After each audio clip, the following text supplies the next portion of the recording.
কম বেশি আমরা সকলেই চিকেন উইংস খেতে পছন্দ করি। রেস্টুরেন্ট স্টাইলের চিকেন উইংস কিভাবে ঝটপট ঘরে বানিয়ে নেবেন চলেন দেখে নিই। প্রথমে একটি বড় বোল নিয়ে নিলাম। এতে আগে থেকে ধুয়ে রাখা চিকেন উইংস গুলো দিয়ে দিব। দেখেই বুঝতে পারছেন চিকেন উইংস গুলো কিভাবে কেটে নিয়েছি। চিকেনের যে উপরে এক্সট্রা চামড়াটা থাকে সেটি আমি ফেলে দিয়েছি, আপনারা চাইলে রেখে দিতে পারেন। উইংস মেরিনেশনের জন্য 1 টেবিল চামচ soya sauce, barbecue sauce 2 table চামচ, টমেটো সস 1 টেবিল চামচ, রসুন বাটা 1 টেবিল চামচ, আদা বাটা হাফ চা চামচ, মিক্সড হার্ব হাফ চা চামচ, ব্ল্যাক পেপার 1 টেবিল চামচ, সাথে পরিমাণ মতো লবণ দিয়ে সমস্ত উপকরণগুলো হাত দিয়ে খুব ভালোভাবে মেখে নিব। এখন একটি ক্লিনিং র্যাপ পেপার দিয়ে ভালোভাবে র্যাপ করে 3 ঘন্টার জন্য নর্মাল ফ্রিজে রেস্টে রেখে দিব। আপনারা চাইলে আপনাদের প্রয়োজন মতো সময় কমিয়ে বাড়িয়ে নিতে পারেন।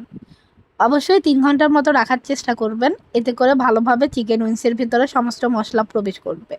এখন একটি পাত্রে 1 কাপ পরিমাণ ময়দা নিয়ে নিলাম, সাথে একটি স্বাদের ম্যাজিক মশলা দিয়ে দিব। এই ম্যাজিক মশলা পুরোই গেম চেঞ্জার হিসেবে কাজ করে। ঝালের জন্য হাফ চামচ মরিচের গুঁড়ো, সাথে পরিমাণ মতো লবণ দিয়ে শুকনো উপকরণগুলো খুব ভালোভাবে মিশিয়ে নিব। এখন একটি বাটিতে নর্মাল তাপমাত্রায় রাখা ডিম ভেঙে ভালোভাবে ফেটিয়ে নিব।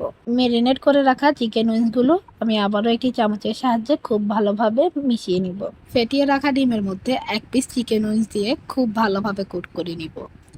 আগে থেকে যে ময়দার মিশ্রণটি বানিয়ে রেখেছিলাম সেটিতে চিকেন উইংসগুলো দিয়ে আবারও খুব ভালোভাবে কোট করে নিব।